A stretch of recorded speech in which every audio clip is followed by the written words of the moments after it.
Bonjour à tous, bienvenue sur IDBooks. Je suis ravie de vous retrouver aujourd'hui pour vous présenter la Kindle Scribe.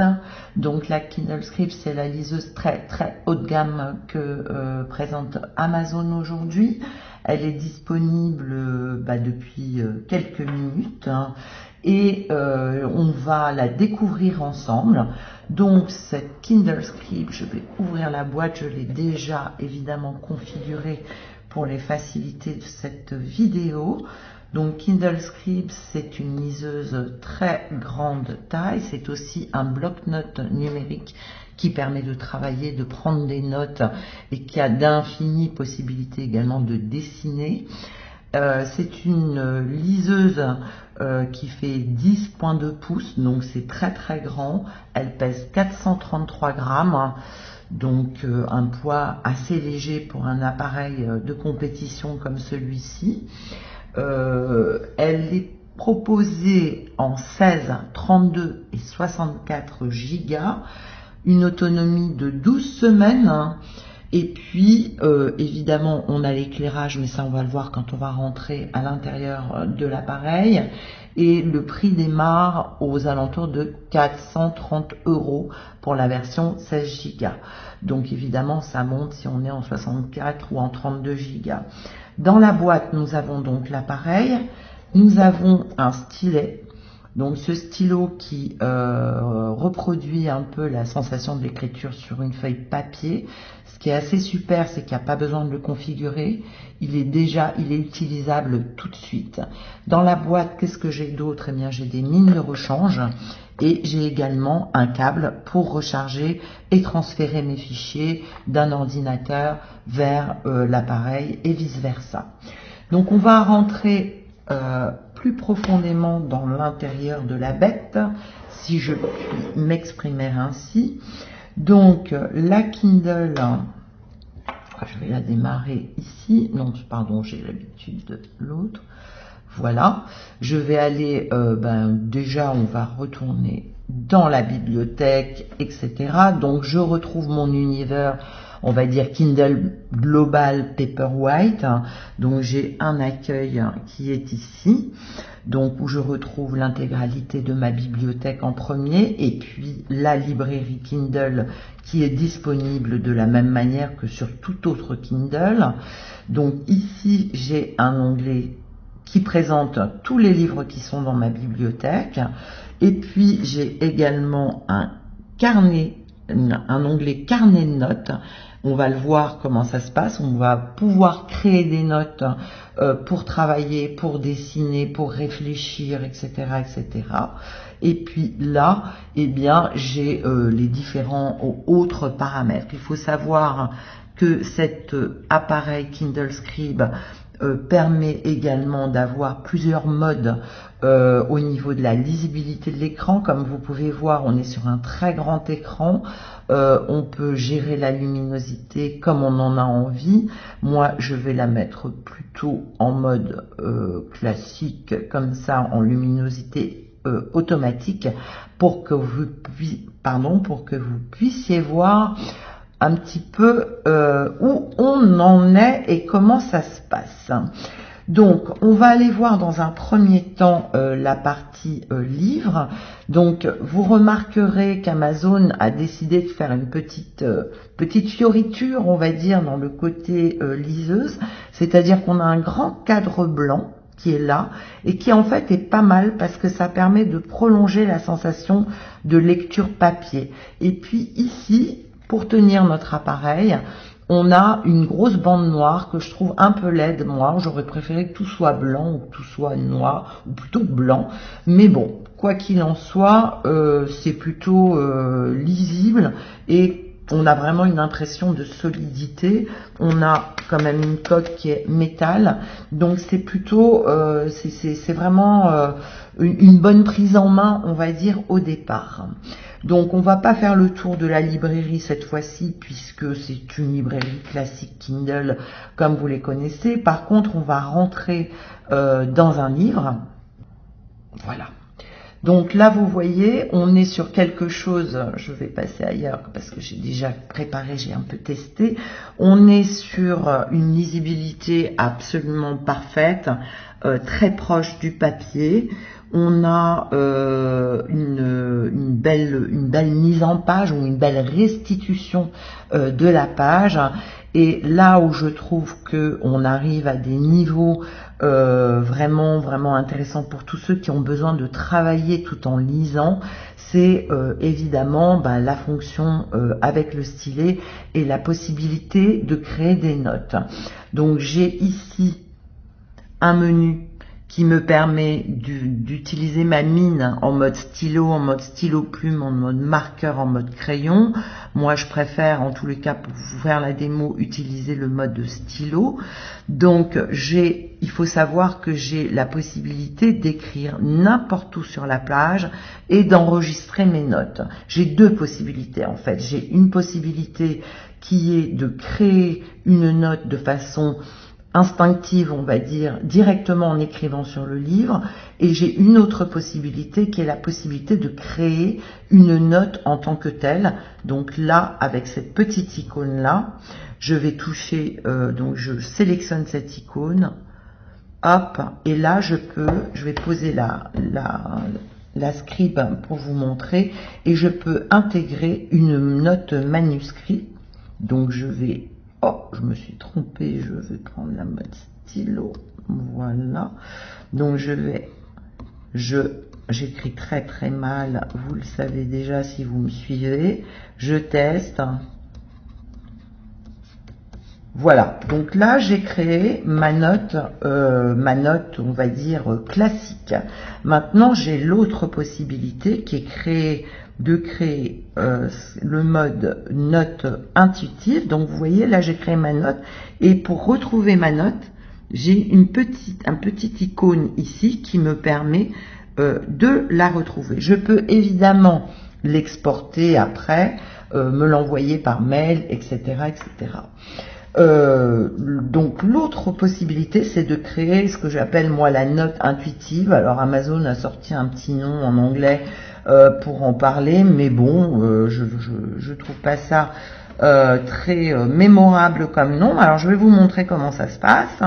Donc par exemple, je suis ici au niveau de mon texte, non, on va dire ici. Voilà, je vais me mettre là.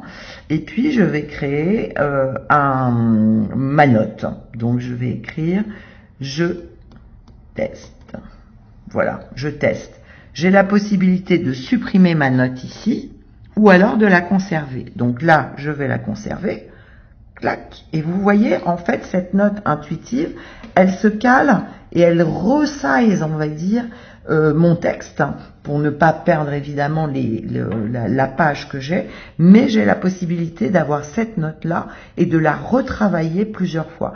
Donc c'est plutôt pas mal, notamment pour les auteurs qui relisent et qui relisent et qui retravaillent leur texte. C'est plutôt pas mal d'avoir ces petites notes qui sont directement visibles et enregistrées au niveau de la configuration. Donc j'ai plein de menus évidemment. Là j'ai un menu gomme. Donc par exemple là je vais écrire une note. Tac, hop, voilà, je simule l'écriture et puis je vais la mettre là. Et finalement j'en veux plus. Donc je vais utiliser ma petite gomme magique qui est complètement spontanée. Et hop, voilà. Ma note est effacée. Donc on va aller voir cette fonction là et je peux bien entendu réécrire dessus. Donc il y a pas mal de petits menus qui nous permettent d'entourer des passages, évidemment par exemple de surligner. Donc là je vais vous montrer la fonction surlignage. Normalement ça fonctionne. Je vais me remettre, pardon, j'étais en mode gomme. Voilà, là j'ai tiré un trait qui n'était pas très droit. Et l'appareil me souligne exactement la zone que j'ai sélectionnée pour pouvoir me faire un surlignage. Donc ça c'est pour les différentes fonctions. Alors il y en a plein d'autres, mais on n'aura pas le temps de tout détailler. On va aller maintenant dans la partie carnet de notes. Donc là j'ai la possibilité de créer des carnets de notes à l'infini et puis évidemment de les exporter pour pouvoir les utiliser ensuite quand, par exemple, j'ai besoin d'écrire ou que je veux réfléchir sur des choses, etc., etc. Donc, je vais créer un carnet de notes, rien de plus simple. Là, j'ai la possibilité soit de créer un dossier si j'ai plusieurs thématiques que je veux traiter, soit juste de créer un premier carnet de notes. Donc là, je vais choisir la fonction créer un carnet de notes. L'appareil me propose directement plusieurs types de papier à choisir pour pouvoir écrire. Donc moi, je vais choisir par exemple le uni, je fais créer et là, automatiquement, j'ai mon carnet de notes qui est à disposition. Je peux donc, je vais choisir là par exemple le côté marqueur, on va faire l'essai, hop, donc en mode marqueur, je vais me mettre à dessiner.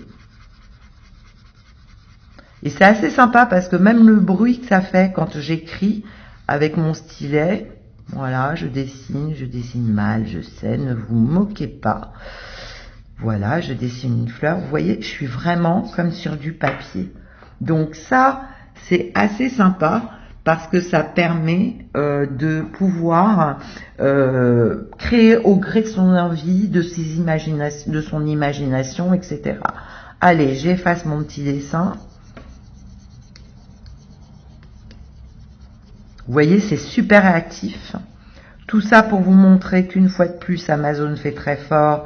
Parce qu'on est dans l'intuitif, le réactif, on n'a pas besoin de réfléchir 3 heures pour trouver le bon menu, pour trouver la bonne fonction.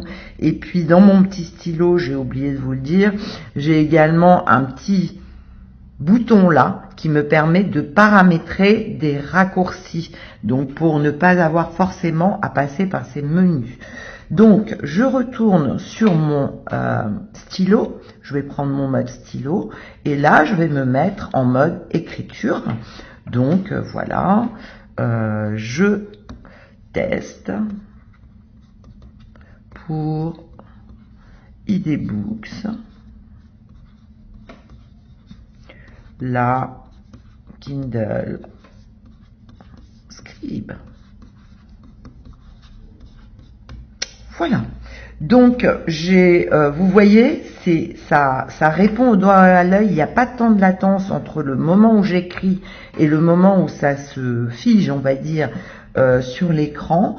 Donc, c'est plutôt intéressant. Et là aussi, je peux retrouver différentes fonctions qui me permettent d'aller plus loin. Donc, par exemple, là,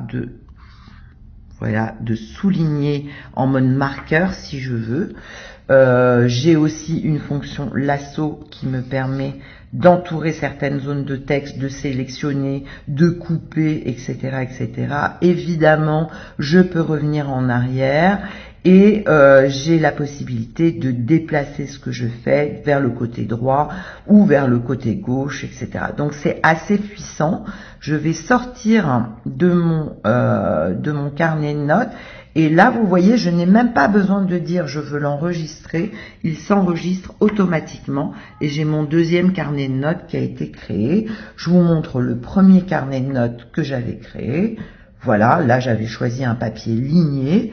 Donc on est vraiment, et puis évidemment je peux continuer à faire ce que j'ai envie de faire, c'est-à-dire si j'ai envie de dessiner, là je me mets, vous voyez avec mon petit bouton j'ai paramétré, donc là d'un côté je suis en mode marqueur, de l'autre côté je suis en mode stylo, enfin c'est vraiment, on se sent libre de pouvoir agir et faire un peu tout ce qu'on veut avec ce nouveau Kindle Scribe.